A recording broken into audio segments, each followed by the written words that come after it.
안녕하세요. 뉴스반장입니다. 네, 안녕하세요. 반갑습니다. 박광원입니다. 제가 약 2, 3주 전에 이 정세균 후보님의 사퇴와 관련해서 정세균 후보님이 득표한 표를 무효 처리한다는 우리 당 선거관리위원회 유권 해석에 심대한 문제가 있다는 점을 지적을 했습니다. 했는데 최고위원회의에서 우리 특별당규 20대 대통령 선거 후보자 선출을 위한 특별당규 제59조와 60조가 서로 충돌해서 불완전 조항이라는 데는 인식을 같이 했으나 지금 경선이 진행되고 있기 때문에 어찌할 수가 없다. 그래서 후보자들에게 더 이상 사퇴하지 말아달라고 선관위가 요청하기로 했다는 결정을 내렸다고 들었습니다. 이 결정은 참으로 받아들이기 어려운 결정입니다. 28일 더불어민주당 대선 주자인 이낙연 전 대표 측이 경선에서 중도 사퇴한 후보의 득표를 무효로 처리한 당 선거관리위원회의 결정에 대해 헌법에 위반되며 결선 투표제를 무력화한다면서 당무위원회의 유권 해석을 요구했습니다. 이낙연 캠프의 결선 투표 전략의 일환으로 해석되는데요. 끝까지 민주당 대선 경선을 혼탁하게 만들고 있습니다.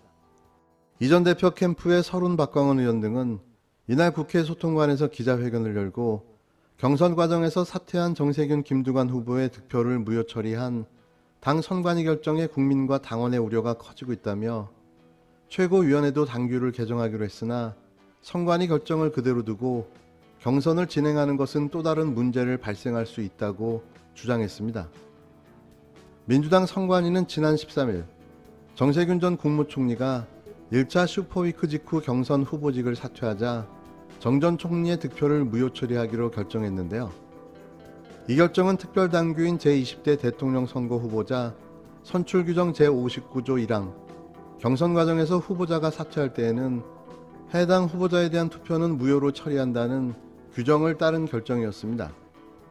이에 따라 정 전 총리 사퇴 후 누적 득표율은 이재명 경기도지사 51.41%에서 53.71%, 이 전 대표는 31.08%에서 32.46%로 모든 후보가 상승했는데요. 지난 26일 전북 지역 경선 직후에는 김두관 의원이 사퇴하며 김 의원의 득표가 무효 처리됐습니다. 이 지사 캠프 자체 집계에 따르면 김 의원 득표 무효 처리로 이 지사의 호남 득표율은 49.7%에서 50.1%로 올랐고 이 전 대표는 43.99%에서 44.34%로 상승했는데요. 이 지사 50.1%는 딱 과반을 넘은 겁니다. 이 지사의 과반 득표를 저지해 결선 투표로 끌고 가겠다는 이 전 대표 입장에서는 중도 사퇴 후보의 득표 무효 처리 결정이 달갑지 않은 거죠. 이에 당 선관위의 특별 당규 해석을 문제 삼은 겁니다. 이 전 대표 캠프는 결선 투표를 무력화하고 선거인단의 선거권을 침해하는 해석이라며 각 후보자들의 득표율이 왜곡돼 1차 투표에서 과반이 결정될 위험이 있다며 당무위의 신속한 유권 해석을 촉구했는데요. 정해진 규칙대로 중도 사퇴한 후보에 대한 득표는 무효 처리됐습니다. 뭐가 문제라는 거죠? 자신들의 유불리를 따져 규칙도 바꾸겠다는 겁니까? 이게 경선 불복의 신호탄일까요? 왜 이러고들 있는지 심히 걱정스럽습니다.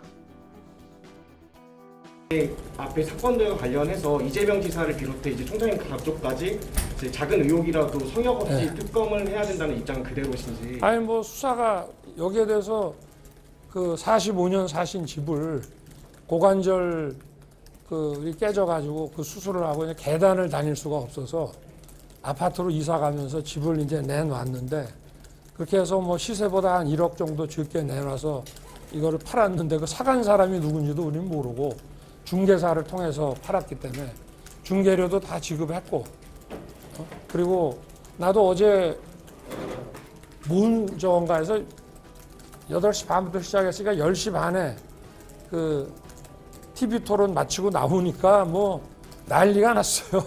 그래서 무슨 일이냐 하니까 그 부모님 집을 사간 사람이 뭐 김만배 씨의 뭐 누나라고 그래서 어제 처음 알았는데, 그게 그거에 대해서도 의혹이 있다 그러면 수사를 하면 되지 않겠습니까?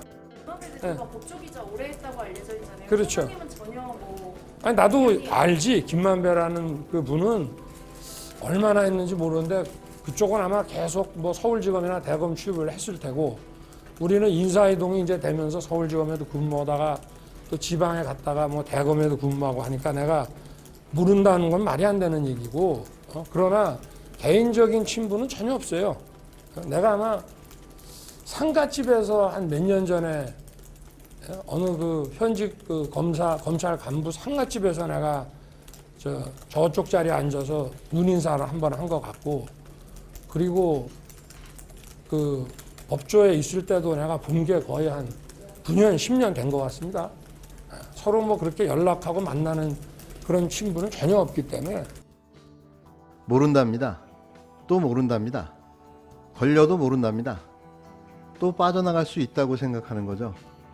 일단 우기고 보자는 겁니다. 언제까지 그렇게 우기면 또 봐주고 넘어가야 되는 걸까요? 국힘당 대선 주자인 윤석열 전 청장의 부친 윤기중 연세대 명예교수가 보유했던 서울 연희동 주택을 대장동 개발사업 특혜 의혹을 받는 화천대유 대주주인 김만배 전 머니투데이 부국장의 누나 김명옥 씨가 매입한 것으로 드러났습니다.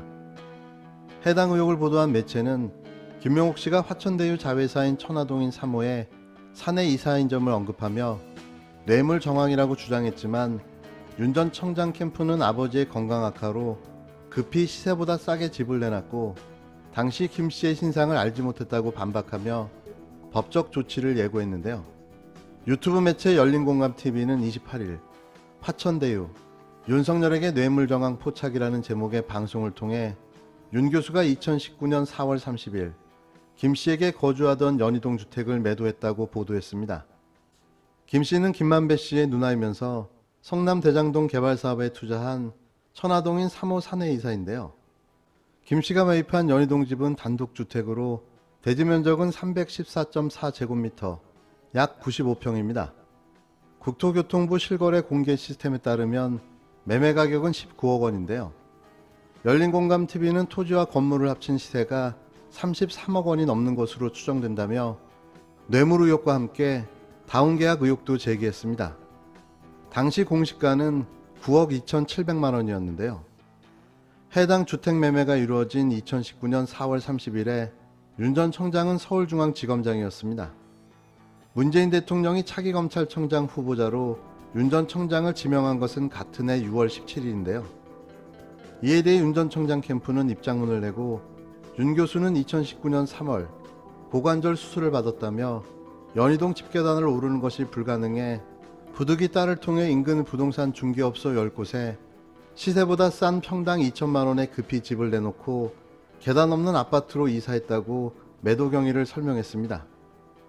이어 한 부동산 중개업소에서 3명 정도 소개를 받았으며 그중 한 명인 김 씨에게 부동산 중개업소에 내놓은 금액대로 19억에 매도했다고 밝혔습니다. 열린공감TV가 다운계약서 의혹을 제기한 데 대해선 윤 교수 건강 문제로 급히 팔았기 때문에 시세보다 많이 낮은 가격이라고 주장했는데요. 마침내 윤석열도 화천대유와의 연결고리가 발각됐습니다.